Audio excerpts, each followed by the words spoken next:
Okay, thanks very much. Thanks for inviting us here today. We really appreciate the opportunity. I'm here also with my co-founder, Loic, who will participate in the Q&A. So I will now share my deck and introduce our company. We are Qnetic, and we are tackling climate change with a radically better grid energy storage technology. So I want you to picture an energy storage system added to every substation of every district in every town and city. So that's what the transition to a decarbonized energy grid requires. Now, every dot on the map on the right is a substation in California. There's 200 in the greater Sacramento area alone, shown in purple. So it is a massive undertaking, but it's also $1 trillion plus opportunity that we are addressing. Now, lithium-ion batteries are the main technology for this, but many consider them a kind of contradiction to decarbonization. There are the environmental and human costs of mining and refining lithium, other metals, and rare earth minerals. And the cells are almost certainly imported from China because lithium-ion LFP is a China-controlled technology with almost no production in the US. And the finished product is a severe fire risk. As recently seen actually in Moss Landing just the other week, the battery there burned for 30 hours and affected 100,000 people. But technically, the biggest weakness of lithium-ion batteries are really their fundamental ones, which is degradation and low cycle life. So this chart illustrates that grid batteries are actually still young, and we're just at the start of the great degradation. Battery OEMs recognize this problem, and in practice, what they typically do is extend the calendar life by limiting operators to discharge their battery just once a day. Now, this single cycle restriction is a problem for two reasons. As this chart shows, grids everywhere require twice daily cycling in order to match supply with demand. But secondly, and which is really vital to understand, is because battery operators make their money by cycling. Now, Qnetic's technology solves these problems by eliminating electrochemicals entirely. Instead, we store a vast amount of energy mechanically in the form of kinetic energy stored in the supersonic spinning of a high-tech composite rotor. Qnetic is half the cost of today's lithium-ion systems. But Qnetic's superpower is it can handle unlimited daily cycling with zero degradation. We call it the infinite battery. So our multi-cycling capability multiplies revenue for operators. And that's the feature that gets customers excited. Hence, we have over $100 million of signed customer letters of intent. So we filed 3 patents to build a moat around our core rotor and bearing innovations. And we've built our scale prototype, which you can see featured here, proving our technologies and our unique design approach. It's currently operating at 5,000 RPM, discharging 5.5 kilowatts of power. But really, that's just the start. And in the coming weeks, we will reach our full production target speed of 12,000 RPM with that prototype. And our first serial product is shown in the CAD images here, which we're going to build this summer. We'll have 50 times the energy capacity at 1 megawatt hour. Now, I want to finish with a little story.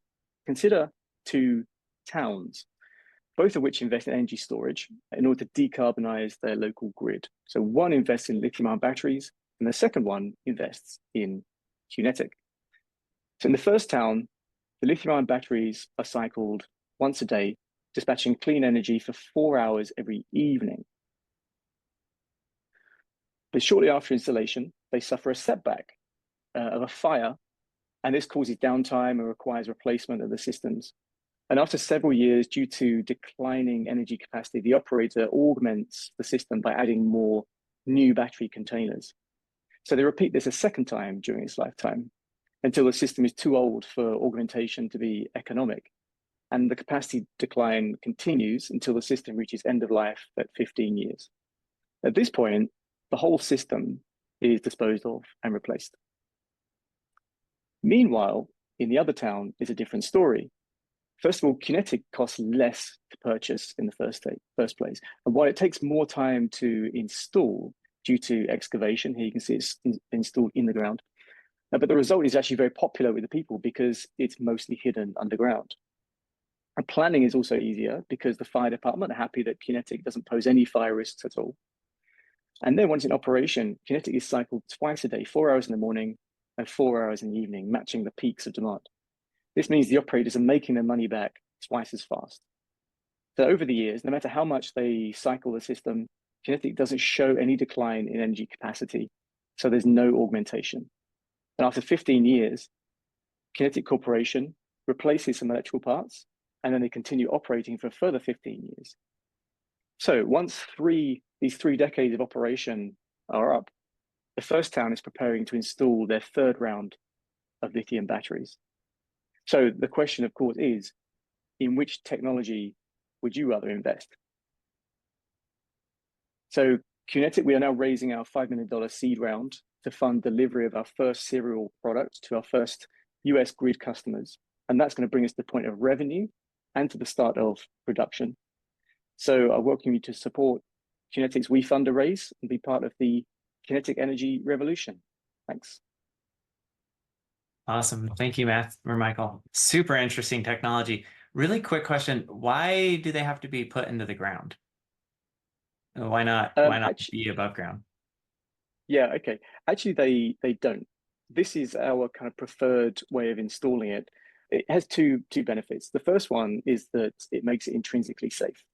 So I remarked on the fire hazards of lithium-ion batteries. So we don't have any hazards like that. But if you were to have a kind of full-scale failure event, which means that the rotor effectively breaks apart because some kind of unforeseeable or undetectable problem, then the way to solve that problem is to contain the energy that would be released. So we do that by the cheapest way to do that is by putting it in the ground. The alternative is that you can build a kind of reinforced wall around the systems. But the other benefit is that it hides it from the environment. So when you have a greenfield site, the cheapest and best way to do that is just to install it in the ground. But that said, I will add, this is a kind of final catch-all safety measure. And actually, we are very confident that the system can be designed to be perfectly safe enough that you don't really need this in the long run. But you need to demonstrate a certain level of successful operational hours to build up that safety profile first. Sure. Yeah, makes sense. I was wondering if that might be the case. So yeah, that makes sense. So people have been talking about kinetic batteries for a very long time. A lot of different designs out there for kinetic batteries. I'm curious, why do you feel like now is the right time for kinetic batteries to take off and be successful? And I'm sure you know a lot more about this space than I do. I'm curious why you believe they haven't been successful before now.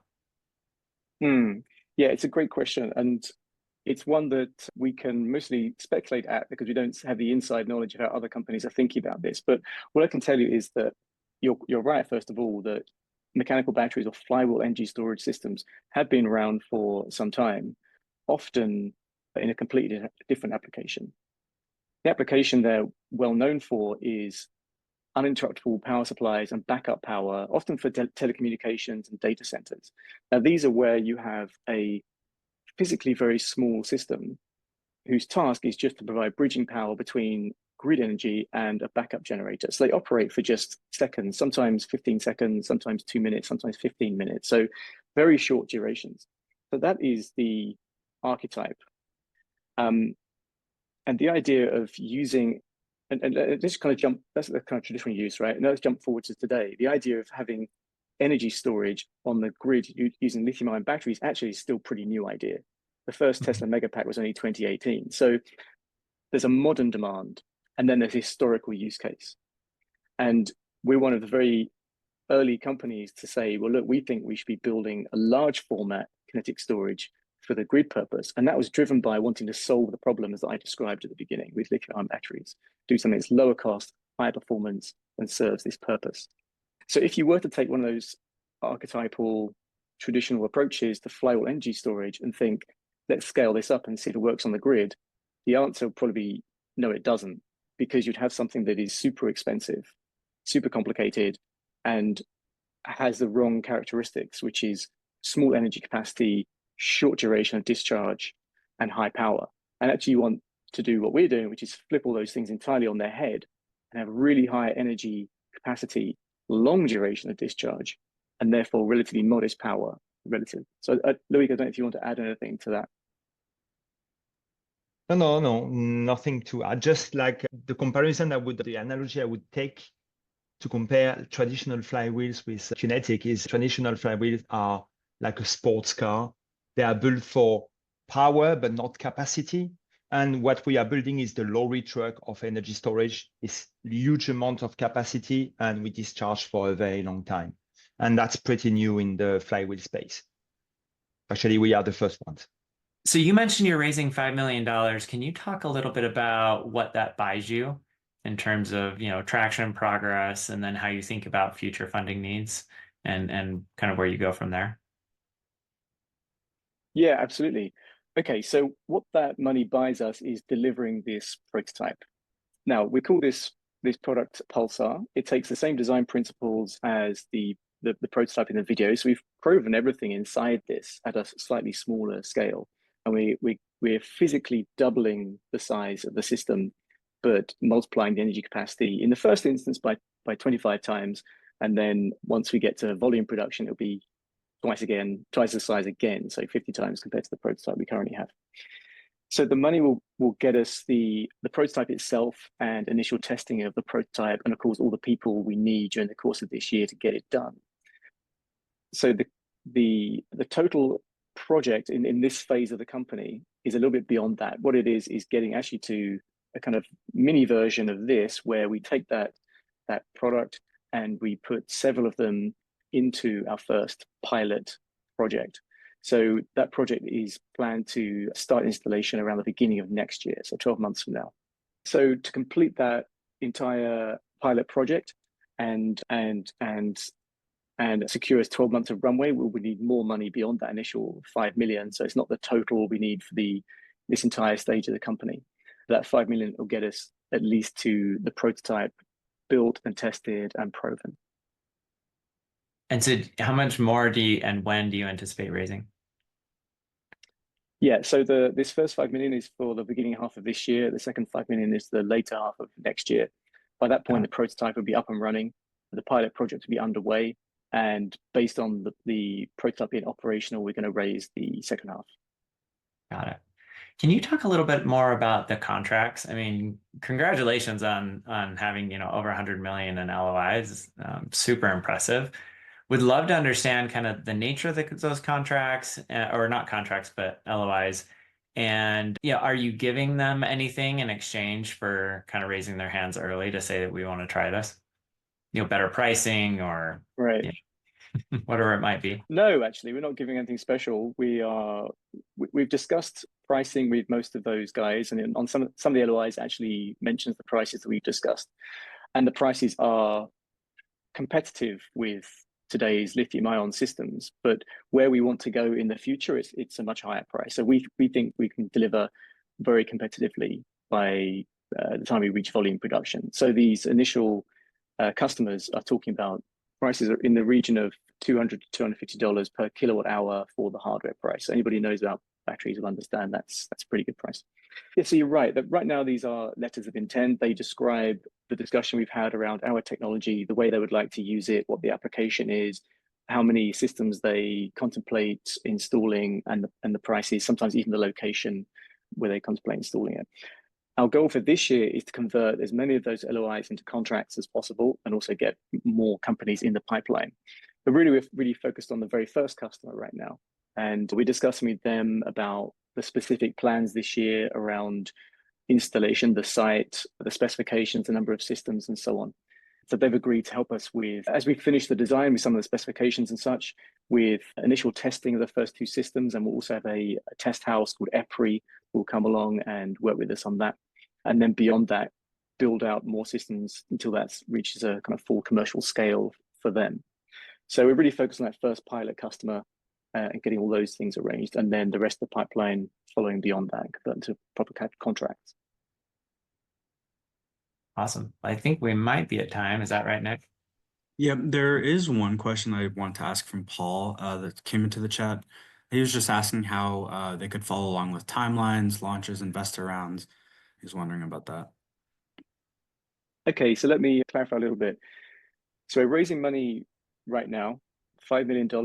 That will get us through all of this year and next year in terms of runway.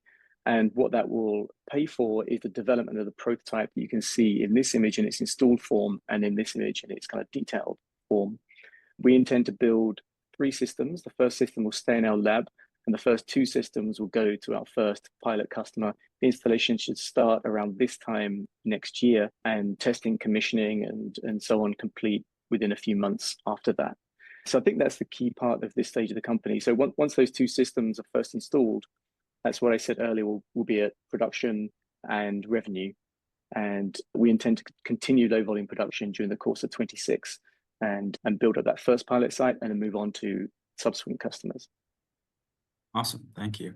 And then also, Paul, just to kind of echo that, I think you can also check on Qnetic's updates page, and they do a great job of posting updates on there to kind of follow along with their progress.